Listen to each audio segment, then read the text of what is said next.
Good evening, ladies and gentlemen. It's a privilege and honor to welcome our 2022 Masters champion, Scottie Scheffler. Scottie, you arrived to Augusta this week as the #1 player in the world, an honor you earned just 2 weeks ago. Your play leading into the Masters this week makes it no surprise that you leave here with your first green jacket. Tell us how it feels. It feels pretty good. I don't know what to say, to be honest with you guys. I'm just really thankful to be in this position.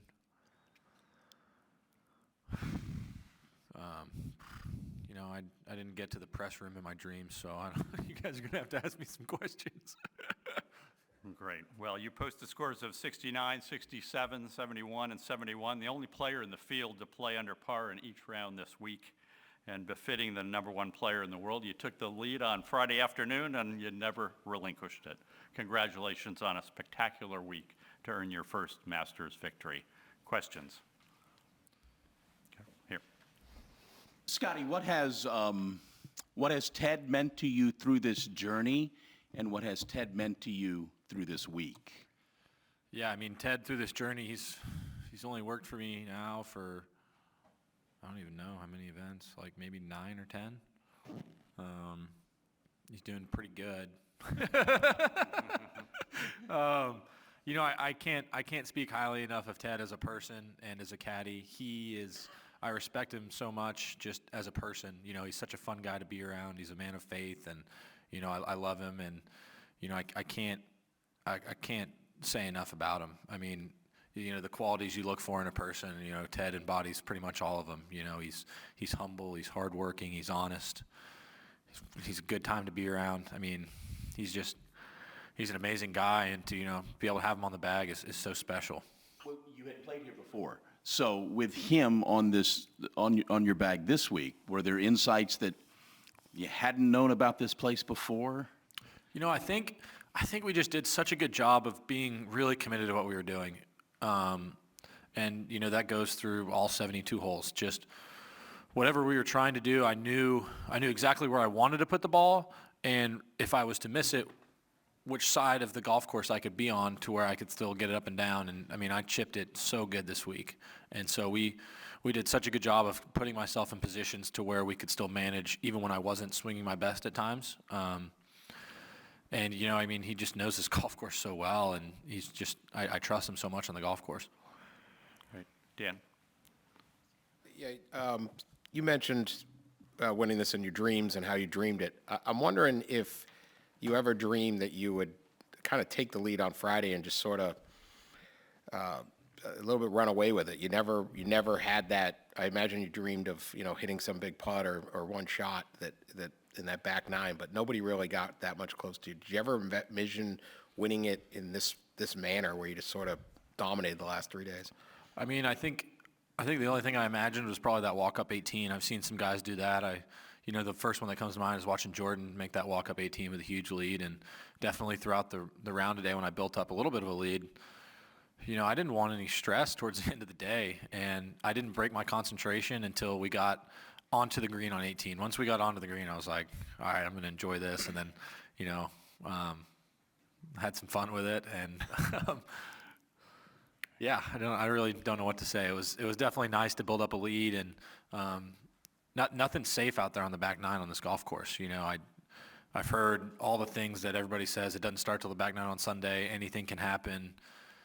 Don't hit it in the water on 12. All the stuff. I just blocked most of that out and just tried to execute and hit good golf shots. Jeffrey? Scottie, what did you see as your biggest strength this week? And secondly, Randy commented the other day that you loved the big stage. Is that kind of the athlete inside you? I guess so. It's fun being in contention. I enjoyed yesterday and today on the golf course thoroughly. Off the golf course, it's much more difficult. Once I get out here on property, it's fantastic. It's so much fun. But trying to sleep at night and the slow mornings and the stress, it's a long week, and playing with the lead is not easy, especially at a golf tournament like this where if if you probably took a straw poll of the guys on tour, what golf tournament they would want to win, it'd be the Masters. And so major championship golf, I mean, there's so many reasons. And off the golf course, it's stressful. On the golf course, it's a heck of a lot of fun. So And your biggest strength this week? I think I just stayed patient and trusted myself. I had a lot of nice up and downs too. If I was to pick one part of my game that excelled the most, I would say it was probably my wet lob wedge.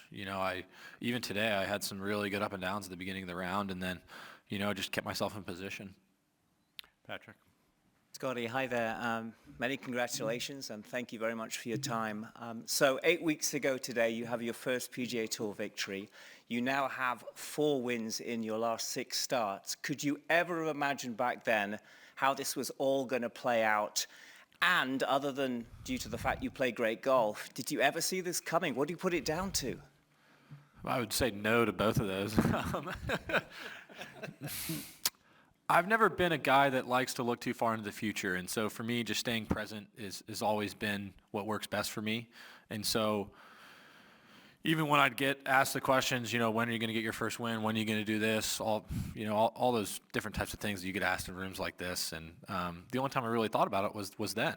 And so for me, I'm doing my best to just stay present and just enjoy the moment. And that's what I did most of today. And, I really don't know what to say. Just a quick follow-up. You're a Masters champion now. That means you get to come back here for life. Just let that sink in for a few seconds. How does that feel? How do you compute to that? Yeah, I mean, that's the coolest part about this whole deal. I mean, this is such a fun golf course. It's such a fun piece of property. I mean, it's Augusta National. It's about as cool as it gets. It's so fun to play. I just can't believe that I can come back for a lifetime and get to enjoy this golf course. Adam? Scottie, how pivotal do you think the chip-in was at the 3rd hole? I would say what is most pivotal was getting that ball up and down. To have it go in was obviously, off the charts, but my main goal was just to get up and down and have it see it go in was definitely special. And then parring 4 and 5 was huge as well. And then after that, I kind of just started cruising. I felt comfortable with pretty much most of the aspects of my game. My swing maybe felt a little bit off, but other than that, I felt like I wasn't ever really going to make a bogey, and that was my goal. I just tried to hit good shots, and that was really all I was thinking about. And how much did the growing up in the shadow of so many PGA Tour players at Royal Oak shape your interest in wanting to be a golf pro? Yeah, I mean, I grew up around so many guys out there, just watching them and learning from them. And I wore pants when I was a kid at Royal Oaks because I wanted to play golf on the PGA Tour. I would wear pants and a collared shirt to like 3rd grade class and get made fun of, rightfully so. I always wanted to be out here, and I never expected it. I never expected to be sitting where I am now. You don't expect things to come to you in this life. You just do the best that you can, and with the hand you're dealt, and just go from there. I never really thought I was that good at golf, so I just kept practicing and kept working hard, and that's just what I'm going to keep doing. Dylan? Scottie, how did you handle the late tee time today? What did you do last night? What did you do this morning? And how many episodes of The Office did you watch? Last night was pretty easy. I was tired. We went and got some food. I spilled my dinner in the car on the way home. That was extraordinarily frustrating. You can see Meredith is still laughing at me. She thought it was the funniest thing ever. I didn't think it was so funny at the time. And so last night was fine. This morning was a totally different story. I cried like a baby this morning. I was so stressed out. I didn't know what to do. I was sitting there. I was telling Meredith, I was like, I don't think I'm ready for this. I'm not ready. I don't feel like I'm ready for this kind of stuff. And I just felt overwhelmed. And so she told me, who are you to say that you're not ready? Who am I to say that I know what's best for my life? And so for what we talked about is, that God is in control and, the Lord is leading me. And if today's my time, then it's my time. And if, I shot 82 today, somehow I was going to use it for His glory. And, gosh, it was a long morning. It was long. Did you calm down at any point? I think when She made me some more food, had a big breakfast. My stomach has been hurting for like 2 days straight. And so I would say I calmed down when I got to the course. You know, right when I got to the training room and started working with Troy, I was pretty calm. Doug? Scottie, why do you think that happened? Why do you think you thought that way? Thought what way? How you did this morning? I think because it's the Masters. I've dreamed of having a chance to play in this golf tournament. I teared up the first time I got my invitation in the mail. We were fortunate enough to play here in college, and you know, I love this place. I love this golf course. And there's just, you know, if you're going to choose a golf tournament to win, this would be the tournament I would want to win. And you don't know how many chances you're going to get. And so having a chance, you know, if I think I had a 5-shot lead on Friday and then a 3-shot lead going into today, I don't know if you get better opportunities than that. And so you don't want to waste them. And, you know, as the human condition is just to make things bigger than they really are. And, you know, years from now, I would say people may not remember me as a champion, and that's fine. But in the moment, you think it's a lot bigger deal than it really is. I suppose I asked because as we watch you over the last 4 days, I don't know if anyone could have suspected that your stomach was hurting. You looked the model of cool and confidence out there. Were you faking us out? Yeah, maybe I should play more poker or something. No, I truly felt peace when I'm on the golf course. I think the hardest stuff is off the golf course. When I'm out there, and once we get into the round, pretty much after par in the first hole, I was settled in. I felt good. Doesn't mean my stomach's going to feel any better. You know, I remember when I was in college, I played in a couple U.S. Opens, and I always used to have indigestion like the week and a half leading up to it, and that's just how it was. You know, my dad's sitting there. I don't remember the pills I was supposed to take, but it was weird. I guess I don't have a good stomach. I couldn't tell you why, but you know, it's something I'm used to. Ignacio? Congratulations, Scottie. I heard you are a religious man. Did your faith play a significant part in this victory? Yeah, I'd say so. You know, like I said earlier, what Meredith told me this morning is, you know, that we're not in control of our lives. And so I spoke a little bit about, you know, what playing golf for me is like and why I do it. And, you know, I mean, my faith affects all aspects of my life, you know, not just my life on the golf course. And so, you know, the Lord has given me a skill, and I'm trying to use it for his glory. And, you know, outside of that, I'm just out here trying to do my best. David? Yeah, Scottie, recent major winners such as John, Rahm, Bryson, JT have talked about the influence of Tiger on their game, whether it was influencing how they play or inspiration. Wondered if you were similarly influenced by him. Oh, yeah. I play Tiger's irons. I wear his shoes. Wore a shirt this week. Yeah, Tiger on the golf course is just ridiculous. He's done so much for the game of golf, and you know, I spoke about it a little bit at the beginning of the week. We're so glad to have him back out here. You know, he is the needle for the game of golf. He has completely changed the PGA Tour from when he came on 25 years ago, or maybe 26 now. And his YouTube clips are just such an inspiration for me. I remember watching him, the highlights of him winning in '97, kind of running away with it, and he never really broke his concentration. That's something that I reminded myself of today.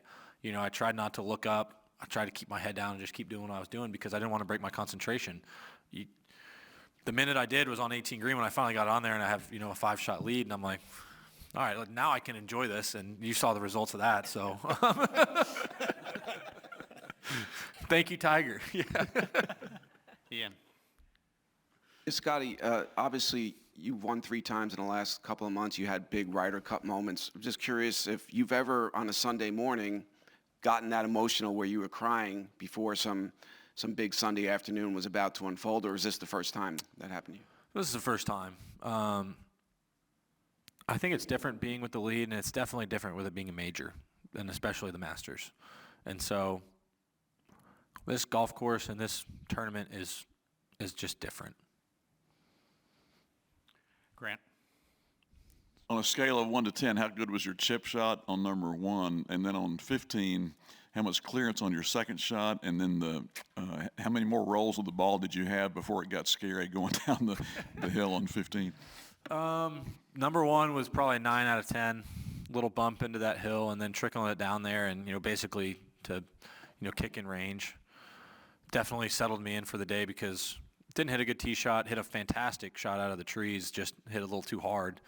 And then the chip shot on 15, we talked about a couple different things. The approach shot, I was walking up to, or right when we got off the tee, I was like, go for it, Teddy. And he's like, let's see where it is. I hammered that drive, and I didn't expect it to be over there behind the trees, but with the way the lie was, and I only had a 5-iron, and so it's kind of like, it's a 5-iron. I'm just trying to hit in that right bunker, and if I push it, it goes in the crowd. If I pull it, it'll go on the green. And to us, it seemed like the safest play at the time, and so that's what we did. And I hit a really good shot. I had to start it probably right edge of the bunker.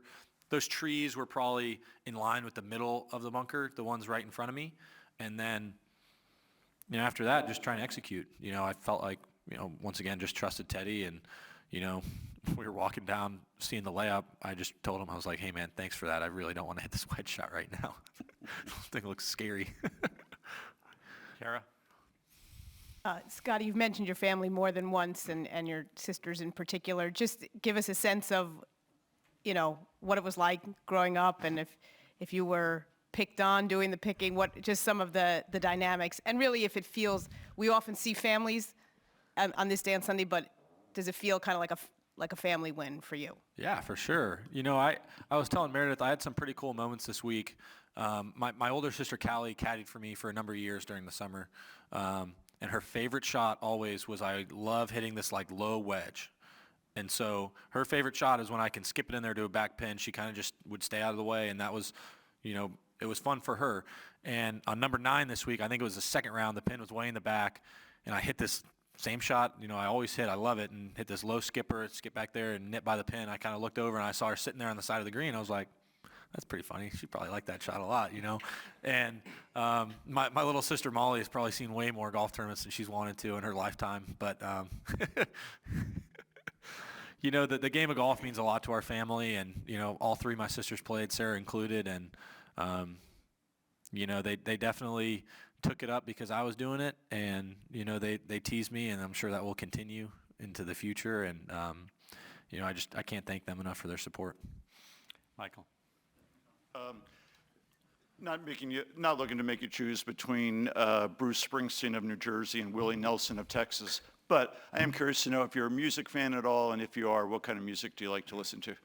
Yeah, so I do have influences from both. My dad, he loved Bruce, so I like Bruce too. Most of what I listen to is Texas country, and then I listen to some kind of older rock from like the 70s maybe. Honestly, I don't know the time period. I'm kind of just making that up, but I'll send you the playlist. How's that? I'll give you my number. Thank you. Owen? Scottie, I had another question about your family. You said yesterday, I think I got this right, that your mum went to work and your dad did most of the looking after the kids, correct? Correct. Yeah. They obviously co-parented, but my mom worked most of the time, 5 days a week, and maybe sometimes more than that. I just wonder if you could say, what was your mum's job? And at the time, was that considered unusual or modern or enlightened? Because it is kind of a more modern thing now. What unusual for me, to be, I didn't know any different. Fortunately for me, I grew up with 3 sisters, and my dad was there, and, he did a great job raising us. Both my parents, I think, would do anything for any of us. And so, they didn't parent perfectly, obviously, but, for me, they did the best they could all the time. And, I love them for that. And, I can't speak highly enough of the hard work that they've put in. Man, I can't put it into words. I really can't. Michael? Yeah, Scottie, you said yesterday that earlier in your career, you had trouble concentrating a little bit on the earlier rounds. I'm just wondering, when it is Sunday and you obviously don't have that many holes left and the stakes are pretty clear, does it kind of clarify for you? Is it easier in a way? Oh yeah, definitely easier late on Sunday to focus. Like I said a little bit earlier, I didn't break my concentration once. Maybe on 17 I got a little bit loose. And then 18 when I got to the green, I'll give myself a free pass on that one. I just, I'd kind of poke my head up every now and then just to thank the fans. They were cheering for me all day, and I want to acknowledge them because they're a part of this as well. But for the most part, I didn't look at leaderboards. I kept my head down. I kept pushing, kept trying to hit good shots and stay aggressive, really, because the back nine. This golf course is funny out there because the minute you play overly conservative, bogeys just start racking up like that. You have to play conservatively aggressive and hit good shots. You can't just limp your way in. And so I knew that going into the back nine, and all I was trying to do was just hit good shots. All right, maybe just a couple more questions. Kyle? Yeah, Scottie, I'm curious, you've talked a lot about just your desire to compete and how much that means to you. How do you balance that desire to compete and to immerse yourself in it without letting it kind of define who you are as a person? Yeah, I think that all goes back to my faith. The reason why I play golf is because, I'm trying to glorify God and, all that he's done in my life. And so for me, my identity isn't a golf score. Like Meredith told me this morning, she says, if you win this golf tournament today, if you lose this golf tournament by 10 shots, if you never win another golf tournament again, she goes, I'm still going to love you. You're still going to be the same person. Jesus loves you. And nothing changes. And all I'm trying to do is glorify God. And that's why I'm here, and that's why I'm in this position. And so for me, it's not about a golf score. Does that free you up in the moment? Does it make you less nervous? 100%. If I was trying to win this golf tournament when I was in high school, if my high school self was trying to win this golf tournament, I would have been a totally different person out there on the golf course. Every day when we go out there, Meredith always prays for peace because that's what I want to feel when I'm out there on the golf course. I want to feel peace and have fun and just feel his presence. And so that's her prayer every day. That's my prayer. And I really felt that today. I felt at peace. Like I said, when I got to the golf course, I was pretty much settled in. It's just the morning that was tough. Last Great, question. thank you. Marty? Scottie, you were discussing with us that you've dreamt of this since you were in, first, second, third grade or whatnot. So I imagine you've dreamt of that final putt. You've dreamt of talking to Jim Nance in Butler Cabin. You've dreamt of having a competitor put that jacket on your back. You're maybe 90 minutes into this, hour into this. How does the reality of this moment compare to those dreams you had as a little boy?